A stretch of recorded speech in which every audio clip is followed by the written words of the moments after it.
warahmatullahi wabarakatuh. Pada hari ini kita akan belajar tentang Sains Tahun 2 Unit 1 iaitu Kemahiran Saintifik. Okey. Dalam kemahiran saintifik ni terdapat dua bahagian. Yang pertama kemahiran proses sains dan satu lagi adalah kemahiran manipulatif. Okey, yang pertama sekali kita akan lihat pada kemahiran proses sains. Okay, terdapat 4 kemahiran proses sains yang perlu diketahui. Yang pertama, memerhati. Yang kedua, mengelas. Yang ketiga, mengukur menggunakan nombor. Dan yang terakhir sekali, berkomunikasi.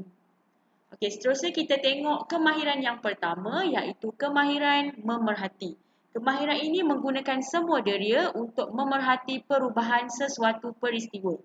Okey, deria ada 5. Okey, yang pertama deria penglihatan, deria pendengaran, deria rasa, deria sentuhan dan deria bau. Okey, jadi kita perlu memerhatikan keadaan di sekeliling kita dengan menggunakan semua deria ini.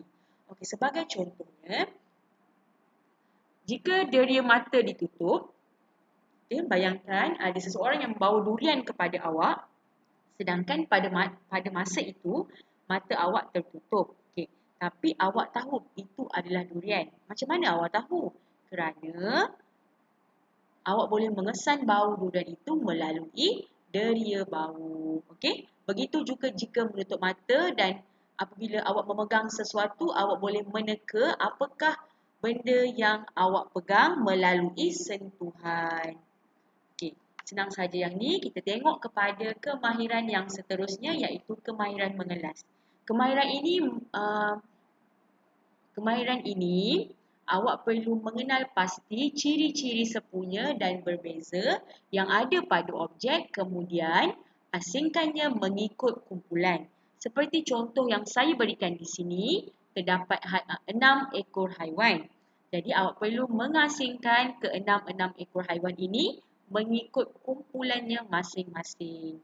Okey, dalam yang saya bagi ni kita ada dua lah.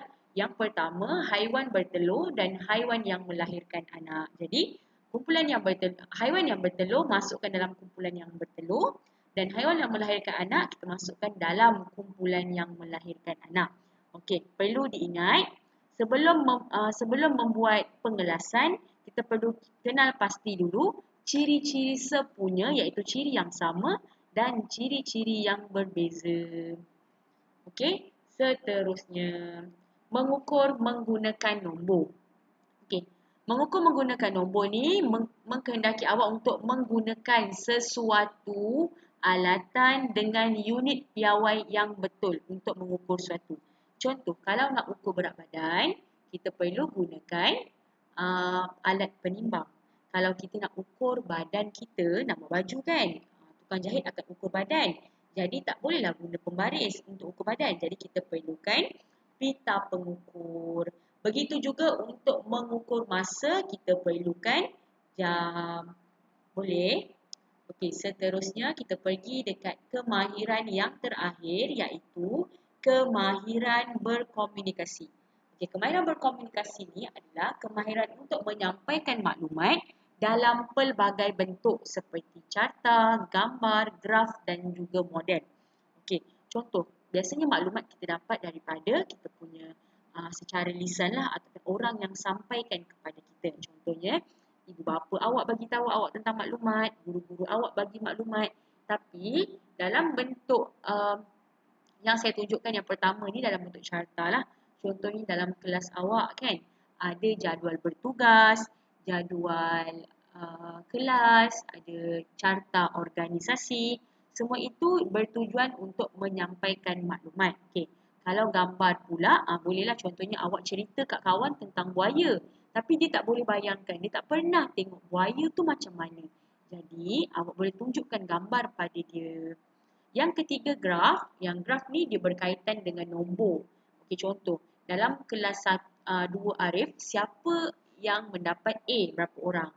Macam itulah biasanya graf digunakan untuk nombor. Dan yang terakhir sekali adalah model. Kita boleh membina model yang menyerupai sesuatu benda ataupun tempat. Okay, seperti dalam gambar yang saya tunjukkan ni, ini adalah model safari. Okey, ada haiwan kan? Sebenarnya kita tak pernah pergi sana. Tapi kita ada maklumat dah. Kita dah pernah tengok dekat internet ke, kat TV. Jadi, kita boleh membina model untuk mengetahui keadaan yang sebenar lah. Boleh? Jadi, ini sahaja 4 kemahiran proses sains.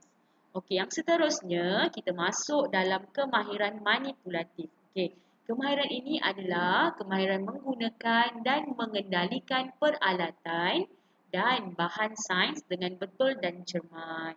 Okey, kita ada 3 ya, peralatan, bahan dan spesimen. Peralatan sains ni adalah peralatan seperti bika, penyukai, tabung uji, itu peralatan.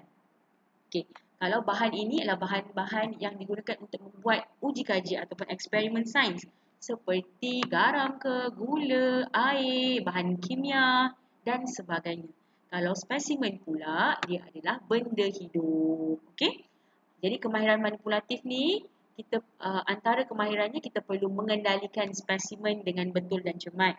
Seperti cara memegang, cara mengambil. Okey?